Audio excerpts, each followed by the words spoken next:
A fundação ela nasce em função de uma situação muito específica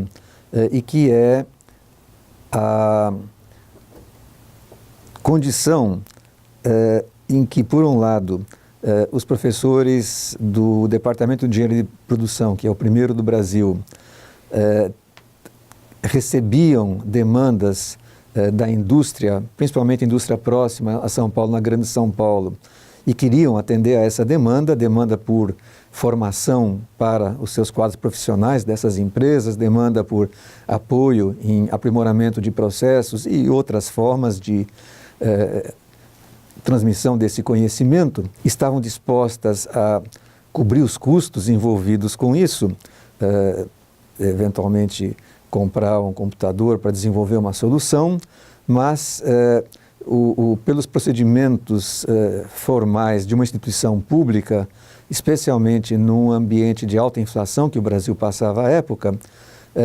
acabava, na prática, quando o recurso chegava na mão da equipe de desenvolver o tal projeto, esse recurso já estava bastante,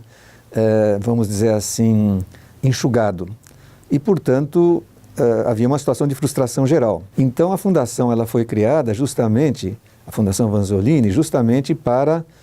resolver um problema específico. Então, o primeiro estágio, diria quase que o estágio zero, foi viabilizar uma relação importante para a sociedade entre o meio empresarial que se modernizava e uma nova área de conhecimento em engenharia de produção que se firmava. Esse é o primeiro estágio, digamos, na verdade é o zero. A primeira fase, para valer, eu penso que foi uma fase muito intensiva em capacitação, ou seja, as empresas indicavam aos seus quadros profissionais de engenharia, que tinham feito engenharia em áreas específicas, a necessidade de uma preparação naquilo que a gente chamava então de administração industrial, uma certa combinação, não é? De conhecimento de várias áreas com foco na indústria. Então se criaram várias iniciativas, a mais duradoura até hoje existe é o CEAI, curso de especialização em administração industrial. Tem cerca de 15 mil pessoas já passaram por esse curso e isso é uma marca inicial que eu diria que caracterizou essa fase. A segunda fase, ela começa em 1990, quando o Brasil tem uma segunda abertura dos portos e, portanto, as empresas brasileiras se encontram rapidamente em face de um ambiente bastante mais competitivo do que anteriormente. O Brasil, à época, já tinha visto a experiência da Argentina com uma abertura súbita e pessoas iluminadas do governo perceberam que se abrir os portos era importante. Por outro lado, era importante dar condições para que as empresas pudessem se aprimorar e para isso existem as universidades e para fazer isso eficazmente e eficientemente as fundações de apoio foram identificadas como veículos importantes, meios importantes. Então a Fundação Vanzolini foi uma das que participou dos primórdios do PBQP, Programa Brasileiro de Produtividade e Qualidade, e criou então uma área importante de qualidade que gerou uma atividade de certificação que até hoje atua, é claro que se diversificou com relação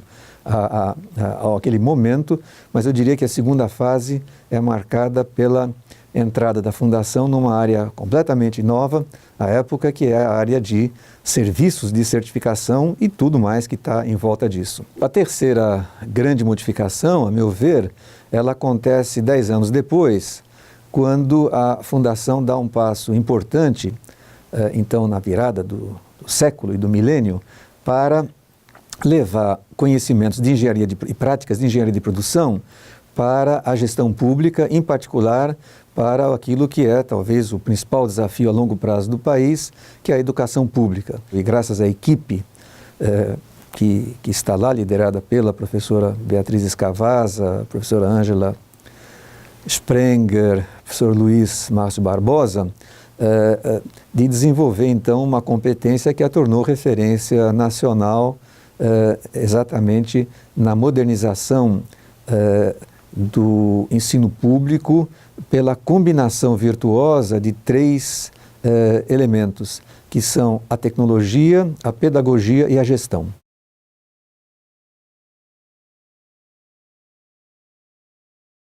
A Fundação Vanzolini, como qualquer fundação de apoio a uma universidade pública, tem o papel de dinamizar a interface, a relação, a cooperação entre uma instituição de natureza pública, que é, no caso, a Universidade de São Paulo, e o seu entorno relevante, seja ele empresarial, entidades de governo ou organizações do terceiro setor. A Fundação Vanzolini, em particular, tem um papel adicional de ter sido a pioneira, aquela que mostrou um caminho e que foi seguido, no caso da Universidade de São Paulo, por mais 30 aproximadamente fundações. Esse caminho, no início, ele foi bastante tranquilo. Com o passar do tempo, e talvez até pelo sucesso de várias das fundações, acabou gerando uma série de situações e que levaram a, como está sendo bem colocado, incompreensões. Há três tipos de questionamento. Há um questionamento de natureza interna à universidade, até que ponto a dedicação à fundação concorre com as atribuições que a universidade dá aos seus docentes. Há uma segunda, digamos assim, compreensão ou questionamento que tem a ver com o fato de que a fundação, ou as fundações de maneira geral, elas propiciam uma retribuição aos docentes e às docentes que se dedicam a levar esse conhecimento da universidade. Então, a fundação, ela tem os seus custos naturalmente cobertos e uma parte desses custos revertem em benefício de quem está fazendo essa dedicação adicional, não é? E a terceira incompreensão é uma incompreensão, vamos chamar assim, do ambiente externo, no qual, em algumas situações, empresas prestadoras de serviço consideram que fundações de apoio a universidades que não têm fim lucrativo, que têm a sua direção, conselho, curador, diretoria e muitas das pessoas que atuam trabalhando voluntariamente e, portanto, têm algumas diferenciações no tratamento fiscal, então, muitas vezes, as empresas consideram que isso é uma concorrência desleal. Felizmente, os entes que legalmente devem velar pelas fundações, em particular o Ministério Público, a Curadoria das Fundações, entende perfeitamente o papel de uma fundação de apoio e nos sentimos, portanto, tranquilos.